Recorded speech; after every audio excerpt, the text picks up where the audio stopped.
Tinozviziva, and we know it, that the real crisis in munyika muno is a crisis of a stolen election. Mungataura is an economic problem, it's a what? The crisis in Zimbabwe is a legitimate crisis. A crisis of a stolen and disputed election. Mungainda kwa munoinda, fellow Zimbabweans, listen to this. Nothing is going to be done in this country without resolving the legitimate question to move the country forward. Mungainda kwese mugodi economy yakufamba kuzinyebera. Muri vanhu vari kuchovha bhasikoro muri panzvimbo imwe chete. If you want real progress, sit down nesu. Tokuudzai kuti how do we resolve the legitimate crisis? And we have said we have a clear plan. You don't know one have this and a plan. We have a plan. A return to legitimacy and democracy is the only solution to resolve my problems. It's a 5-step solution. If you follow our prescription, this country is going to be a jewel of Africa. Chisa mama chisa, Gukula, Izenzo, economy tinga ikode where is. Go up in the doctor, no. Msanetseka zvezva muri kutaura izvi. Hande basket of currencies ine multi currency. Okay? Nyaya post COVID alternate ikana akana vakataura kune 18 billion naira TGS, which is almost 180 million US dollars. It's nothing, it's peanuts. What you need is a stimulus of 5 billion. Why to inject into the market? Why to inject into the market? You help my small enterprises to then begin to kickstart the economy. Help my businesses so that we are able to move forward. But also move the Reserve Bank from doing my cost physical activities to an act in Reserve Bank is a criminal act. You can encroach private enterprises.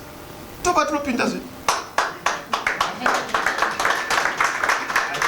Kiza mama chisa, Gukula, Izenzo, nakaona naso asika nemwana. Joanna, yakati kuzanu asi pane akatorerwa chimwe chinhu. Ukaona otera mwana pane ndao pachechi kunonamata, womutera nemusupermarket. It's so embarrassing. Yes, the regime has sunk low, but this time they've come so low. That's cheap. Unonosunga mwana unomisa kuti ngaende prison just because I complain. It's a fact that when they are complaining they were abducted. And that's why, as far as we are concerned, let there be an independent inquiry. Because the state cannot investigate itself. It's not going to be accurate, it's not going to be credible or authentic. Let us have an independent inquiry into Nesai, into Cecilia, into Joanna and their circumstances. So that takes it too far as all affected parties. When the system, where it a fake video. And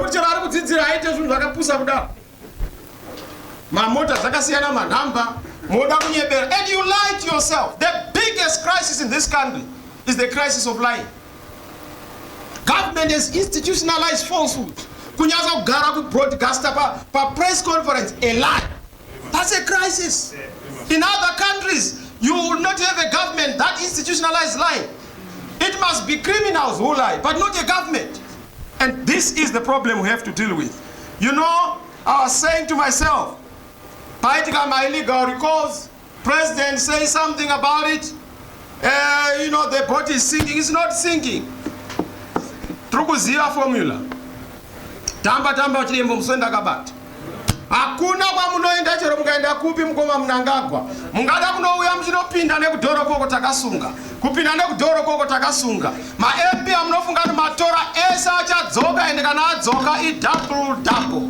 Because we know the strategy that we are going to employ to make sure that we fight you. Is zakuda kuti spusa for my party. Ati formeso party newe. Taka former party edu. This way. Strategy haitaurwi. Hakuna munhu anotamba box nachindi uyoko. Dzinogamwa akasipakira. Unotanga wapinda uzoti waona zvandakuita. Handizve.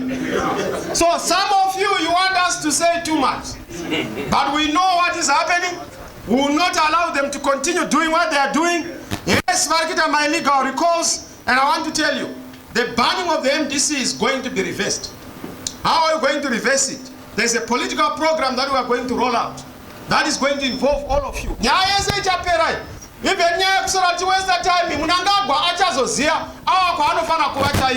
he will not play with the people's project.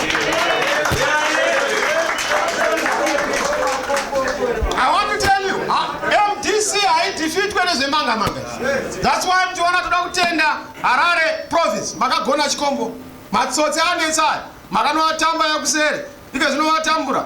Toziza vaida kuita. Varufunga nyaya yokungoda kuita manipulate kuti vagounza ZANU through the back door. That's why vaida kunoita weekend our councillors. Makansela ese tichakumbira Harare province tichakumbira Bulawayo. Kuti panenge pakunzi makansela adzoke dzorai ese kudzidzise vanhu kuti akutandwi nevanhu. Endoziya vamwe vari kuti president party inorambidzwa kuti ite register. Tinozviziva munyika muno kana aramba party kureva kuti hakuna ma-elections. Because you cannot say that hakuna party no participate or to my elections. If there is no MDC alliance, there are no elections in this country. If it is an election, it's not an election. And the Quran is marking the beginning of the end of the crocodile in this country. Once I take that route, we want to make sure to draw a line in the sand.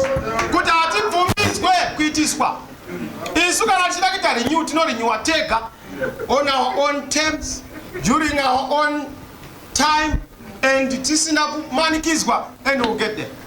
You harvest here, Takango distractors will see them.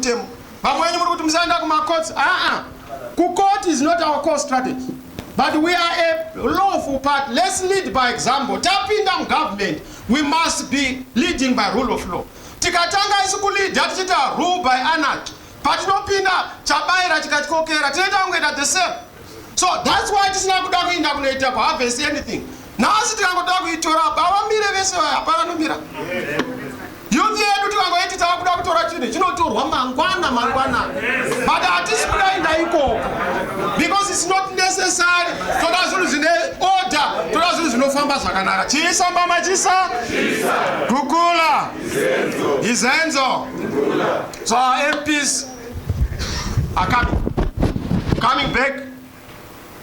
Our offices are coming back. Our project is reinvigorating. Through the years, so Mataura SG, Zagashitika across the whole country. Now with all my branches, we've been meeting my war veterans, we've been meeting my churches. We are a people's party. And before we make my decisions, we must consult. We want boldness, be courageous, make decisions. No. MDC is a big elephant, it's not a rat. MDC is such a big ship, it takes time to turn. It's not a speedboat. Why you expect it to just navigate like that easily? We want to consult people, move with the people, move with the grassroots. And I'm happy with what you are doing, particularly across the whole country. And thank you, SG, thank you, organizing, for the fantastic work that you are doing.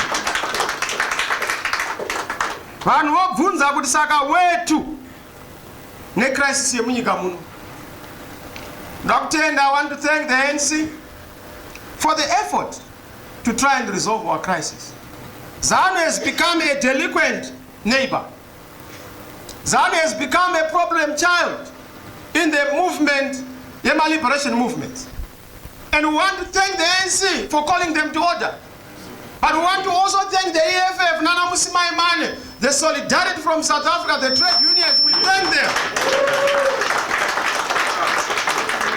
We thank the trade union movement and the progressive movement across the whole country, the AU included, the UN.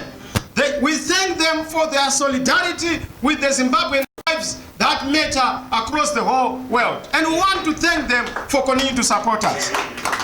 Tinotenda ipapo atito mbonyari. Takanza wamwangu achitwanzi, we are not a province of South Africa. Indeed we are not. But ukangoona wakuti you are not, then you know what you are. Munanota andinzaru, watonzaru. Ukaona wakuti this province, kurewa kuti your own conduct has submitted your provinceness. Because you know, Ramaphosa akatavhara border, Mnangagwa akatavhura, unodivhura uchienda ku.